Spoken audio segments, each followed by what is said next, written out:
Ivavaka isika rehetra.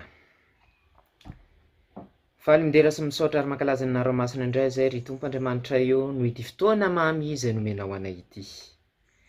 Dia iaino ny teninao indray izay, ko dia mamindrafo aminay noho ny fahotana izay vitanay. Amin'ny anaranao Jesosy no anaovana zavavaka izany. Amen.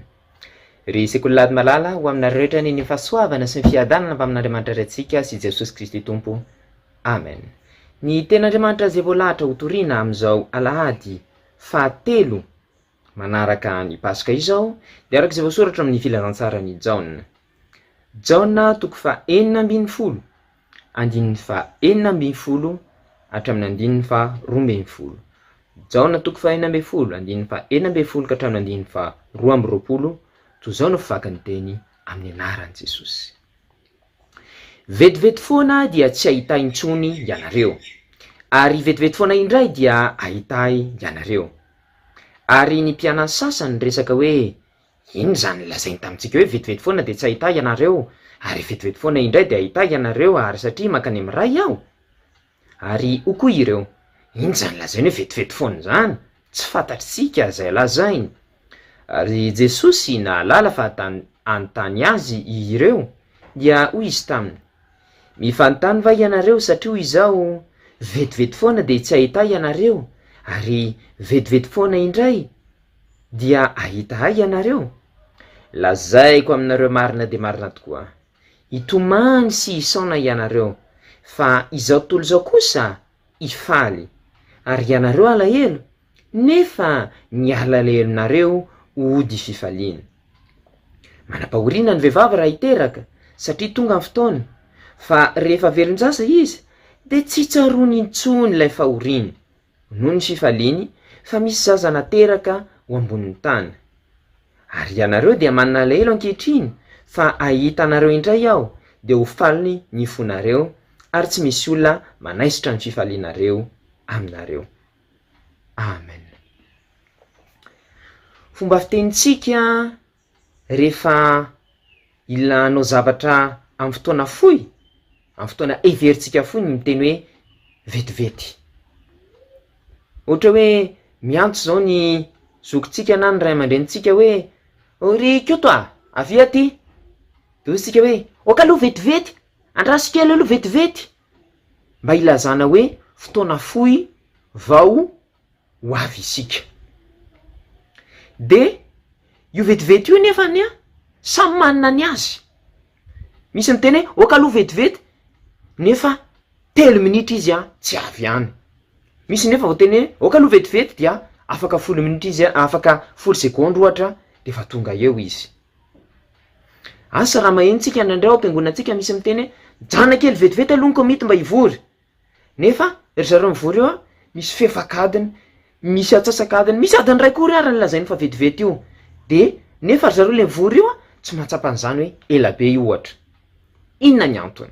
De zao, raha vao zavatra tsara no andrandrainy dia tahaka ny fohy de fohy le fotoana lazaintsika fa vetivety io.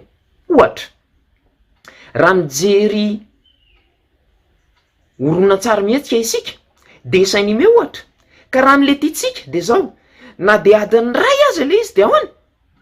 Ohatrany hoe fohy kely zany le fotoana, ohatrany hoe vetivety zany. Fa raha vao tsy tiantsika le horonan-tsary ohatra, raha tsy tiantsika le dessin animé mandeha eo, dia na de 10 minitra raha faharetany de hotsika hoe ela be izy zany, fa tsy ataontsika hoe vetivety. Inona ny dikan'izany? Raha vao zavatra tsara dia tsy ataontsika hoe vetivety, de ataontsika hoe vetivety azafady. Fa raha vao zavatra ratsy dia ela be ny fandraisantsika azy. Ny ohatra raisin'i Jesosy zao de hoe ny vehivavy rehefa miteraka, asantsika rehefa nahita olona miteraka fa tena mijaly, saingy zao rehefa teraka soma tsara le zanany de adinony izany. Eo izy mety mahita anazy hoe tena hoe mafy le izy, fa raisiny hoe ohatrany hoe vetivety izany satria nahoana? Mieritreritra n'le zaza ho teraka, avy eo izy dia vetivety aminy izany. De tahaka an'izay koa isika, rehefa misy zavatra tsara eritreretintsika raha miandrandra tsara zavatra tsara tsika eo am'toerana fianarantsika hoe miandrandra ho afam-panadinana, miandrandra le tandrotsika ny rinany, de tahaka ny vetivety le fotoana fianarantsika le misy fijaliana iny. De Jesosy eto miteny fa ireny fahoriana ireny dia mandalo ihany. Miresaka ampianatra izy eto hoe andeha izy ho faty zany, de aveo ho avy indray, de vetivety izany satria faly le mpianatra nahita azy. De mbola misy zavatra maro be ao amin'ny fiainantsika tahaka an'izany koa, zay mety misy fahoriana, mety misy zavatra tsara, saingy zao raha miandrandra an'le zavatra tsara ny ariana isika de ho vetivety foana ihany izany. Ny fahasoavan'i Jesosy Kristy Tompo, mba fitiavan'Andriamanitra ray, ary ny firaisana sy ny fiombonana avy amin'ny fanahy masina ho amintsika rehetra ny hatramin'izao ka ho mandrakizay. Amen. Ivavaka isika.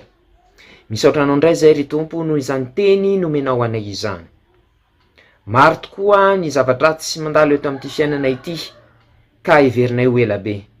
Ataovy miandrandra ny zavatra tsara ny ariana mandrakariva izahay, mba hatsapanay fa vetivety izany fotoana izany. Amin'ny anarana mavonjy sy nanaovana zavavaka izany. Amen.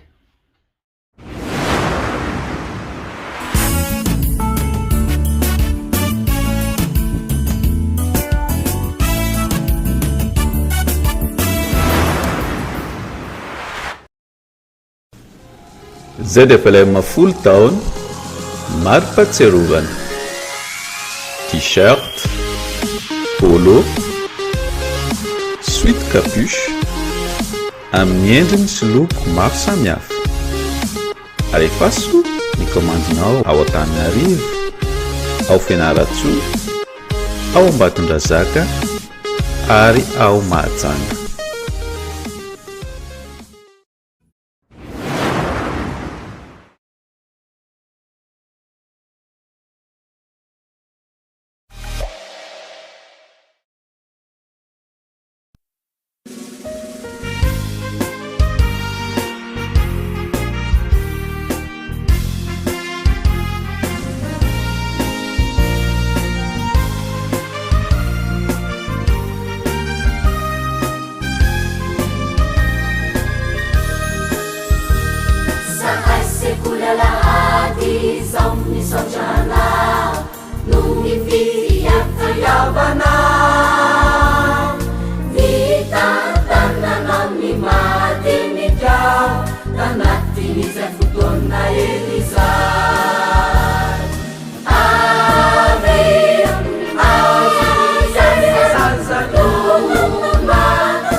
Sarazana, uma jaquisa.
Soyons unis dans la prière.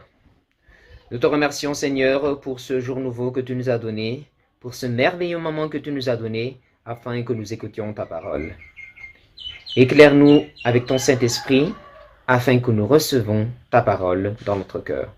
En ton nom, Seigneur, nous faisons cette prière. Amen. Chers membres de l'école du dimanche, que la grâce du Seigneur Jésus-Christ et l'amour de Dieu notre Père soient avec vous. La parole de Dieu qui nous sera donnée en ce 3e dimanche après Pâques est écrite dans l'évangile de Jean.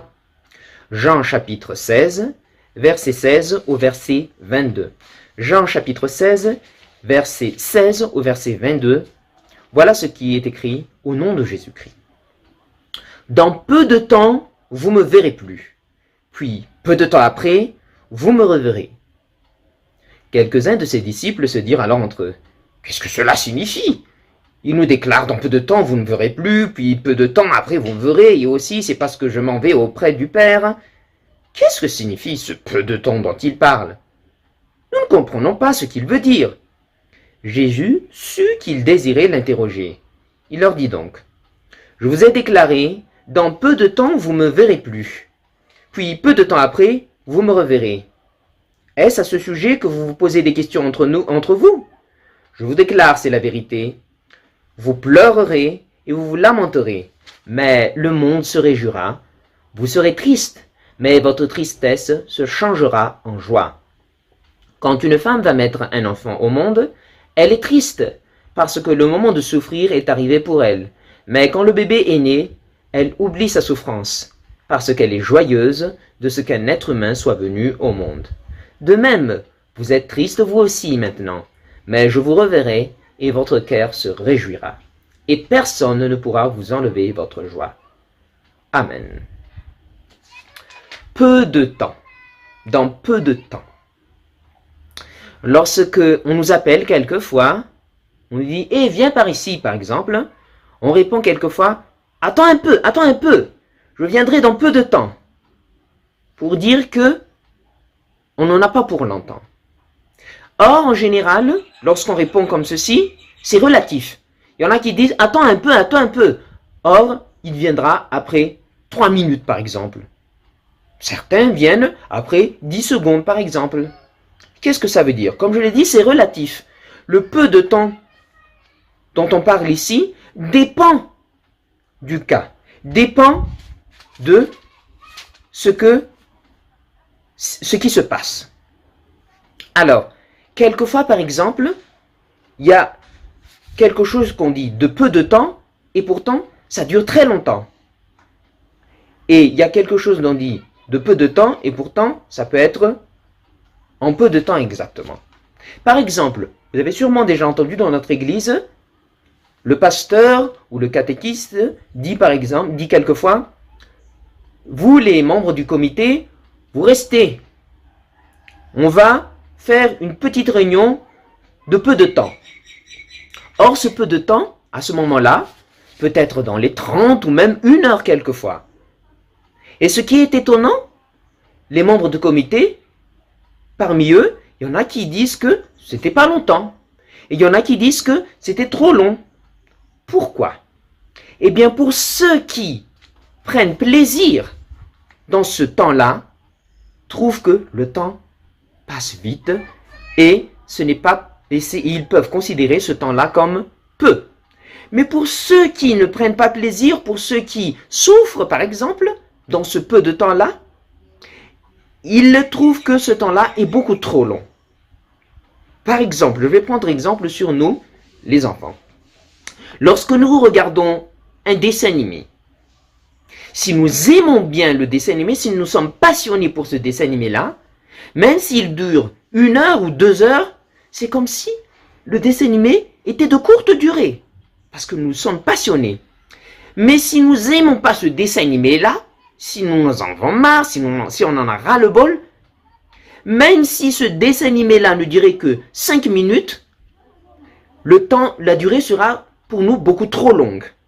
Donc, ça dépend de la façon dont nous allons vivre cette émotion-là. Jésus ici, par exemple, prend l'exemple d'une femme enceinte. lorsqu'une femme va mettre au monde un enfant, elle souffre. Vous avez peut-être déjà vu quelqu'un mettre au monde un bébé, une femme qui va mettre au monde un bébé. Alors, avant que ce bébé naisse, elle souffre vraiment, vraiment, vraiment. Mais lorsque l'accouchement est terminé, c'est-à-dire le bébé est bien né, elle oublie cette souffrance. Donc, c'est parce que elle a pensé au bébé qui va naître après. Et elle va oublier cette souffrance-là. De même pour nous. Lorsque nous pensons à quelque chose de bien après un laps de temps, ce laps de temps sera petit pour nous si cette chose-là dont on pense est bien. Ça peut être le résultat d'un examen. Ça peut être un autre but dans la vie. Et si nous pensons à ce bon objectif-là, le travail qu'on endure est peut-être de courte durée et même on ne le ressent peut-être pas. Jésus donc nous encourage ici à toujours penser à quelque chose de bien. Là, il a dit à ses disciples qu'en peu de temps, ils le verront, en peu de temps, ils ne le verront pas, et c'était bien, ça s'était bien produit parce que lorsqu'il était mort, il était parti, et ensuite, lorsqu'il a été ressuscité, ses disciples se sont réjouis. Ils ont sauté de joie et ils ont oublié le moment où Jésus n'était pas là. Donc nous devons également avoir cette mentalité. Penser à toujours quelque chose de bien après et on pourra oublier notre souffrance. Que la grâce du Seigneur Jésus-Christ, l'amour de Dieu et la communion avec le Saint-Esprit soient avec vous. Amen. Unissons-nous dans la prière. Nous te remercions encore Seigneur pour cette parole que tu nous as donnée. Nous endurons beaucoup de problèmes dans cette vie. Mais nous savons que si tu es avec nous, tu peux nous aider. Donc aide-nous toujours à penser à quelque chose de bien dans nos études, dans tous nos travaux que nous faisons, afin que nous endurons, nous ayons la force à ce que ça soit en peu de temps que nous endurons tous ces problèmes. En ton nom Seigneur, nous faisons cette prière. Amen.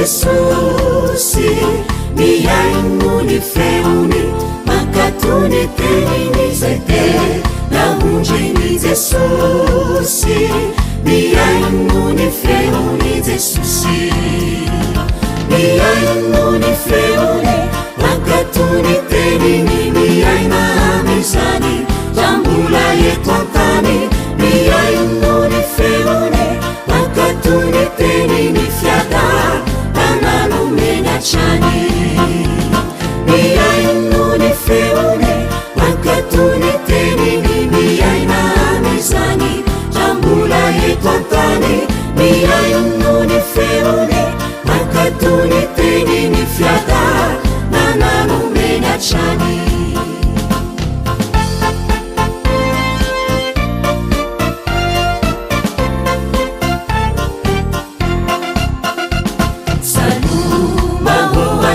Sekia iainuni feuni hankatuni tenini salu mahoande isekia iainuni feuni Yesusi miainuni feuni hankatuni tenini miaina misani jambula yetontani miainuni feuni hankatuni tenini fiada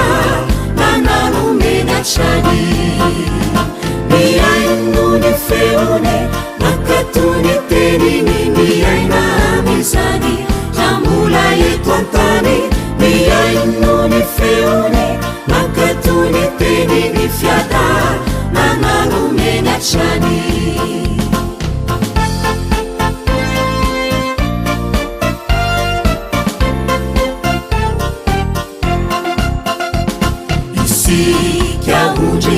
Yesusi turiuni tenini ambarani tenini isi yahunjini Jesusi iainuni tenini Jesusi miainuni feuni makatuni tenini miaina amizani jamula yetu antani miainuni feuni makatuni tenini fiada nananu menachani miainuni feuni makatuni tenini miaina amizani jamula yetu antani miainuni feuni makatuni tenini fiada nananu menachani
miarahaba antsika rehetra mpikambana ato amin'ny vondrona Facebook ny zanaky ny fiangonana Luterana Malagasy na ny ZFLM. Ny fafito amby roapolo ny volana May taona 2024 sy ny fito amby roapolo ny volana May taona 2024. Feno folo taona ny orenan'ny vondrona Facebook ny zanaky ny fiangonana Luterana Malagasy. Tsy avelantsika handalo fotsiny zany fotoana izany fa ankalazaintsika amin'ny fomba manokana. Hisy karazana etsika maro izay hatao eto amin'ny ZFLM toy ny fampianarana, toriteny sy ny maro samihafa. Ny faneva izay iorenany izao fankalazana izao dia ny anankiray tamin'izay nomenareo mpikambana ihany dia ny Hebreo 10:4 Hebreo 10:4 mivako toy izao amin'ny anaran'i Jesosy. Aroka isika ifampandinika hampandroso ny fitiavana sy ny asa tsara. Aroka isika ifampandinika hampandroso ny fitiavana sy ny asa tsara. Fotoana izay tokony hibanjinantsika tsirairay tokoa na ny fiangonana koa aza, izany faneva izany tokoa izao fotoana sarotra lalovany ankohonana sy ny fiangonana ary ny firenena izao. Fotoana izay tsy maintsy hanehontsika ilay fitiavan'i Kristy ka hiseho vatana amin'ny alalan'ny asa tsara izay ataontsika eo anivon'ny ankohonantsika, ny fiangonana ary ny firenena. Ireto azy misy daty fitadidy izay tsy tokony ho adinontsika. Ny 17 ny volana May ka hatramin'ny 27 ny volana May taona 2024 no amaranana izany fankalazana izany. Ny vondrona ZFLM ihany koa moa zany dia nihitatra amina zavatra marobe tahaka ny YouTube ary ny any amin'ny page ihany koa ary indrindrandrindra ihany koa ny famoronana application zay azontsika ampiasaina amin'ny finday. Dia mirary antsika rehetra hanaraka sy anjoy ny vondrona ZFLM azahoantsika ireo karazana fampianarana sy ahitantsika ihany koa ireo fanentahana maro samihafa ary ireo tetika asa foezaka sy lavitrezaka izay ka sainy vondrona hatao dia mirary ny fiadanany tompo sy ny fanantenana velo amin'ny Kristy ho antsika rehetra.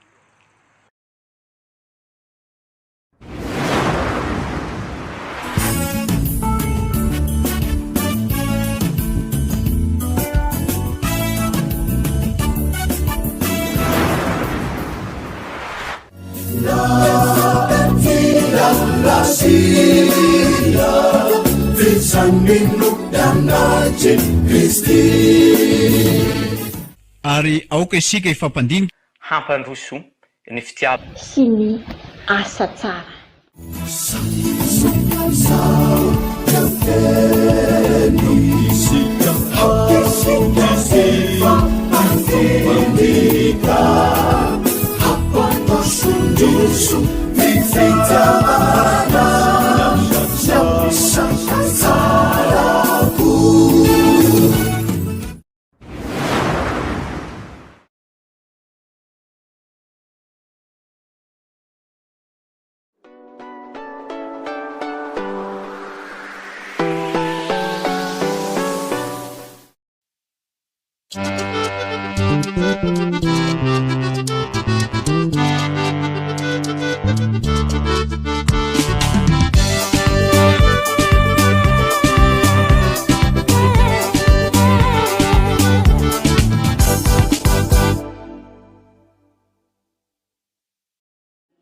Aleoko ihany hivanakay vaovao be atolotra ny amitiavana anareo. Aleoko ihany ny miaraka amin'ny Jesosy dia aleoko ihany nahitako ny Yesu latsaroko faorindeo tsy maintsy lanjaiko amitiavana ny azo fijaliana miaraka amin'ny Jesosy fa izy ane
Jesus,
Miarabantsika rehetra amin'ny anaran'i Jesosy. Misaotra an'Andriamanitra isika fa mbola nomeny izao fotoana fankalazana ny fahafolo taona ny orena ny vondrona zanaky ny fiangonana Luterana Malagasy izao.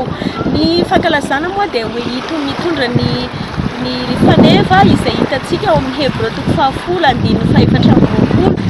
Ny fankalazana koa dia hisy ireo lahateny, toriteny, fampianarana maro izay fandombonan'ireo ray aman-drenitsika. Ao anatin'izany ireo ray aman-drenitsika ao amin'ny Brofoibe Luterana Malagasy. Eo ihany koa ireo ray aman-drenitsika mpampianatra teolojiana ao amin'ny SALT sy ireo mpampianatra amin'ny STPL. Ao ihany koa ireo ray aman-drenitsika missionnaire, ireo ray aman-dreny amin'ny synodam-paritany maro misy eto amin'ny toerana misy any ivelany. Dia izay ary ny fandaharam-potoana izay hoentintsika mankalaza izao fahafoloana izao fa dia mirahasoantsika rehetra Jesosy Kristy ane sikay kahikarantsika rehetra. Misaotra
Kristi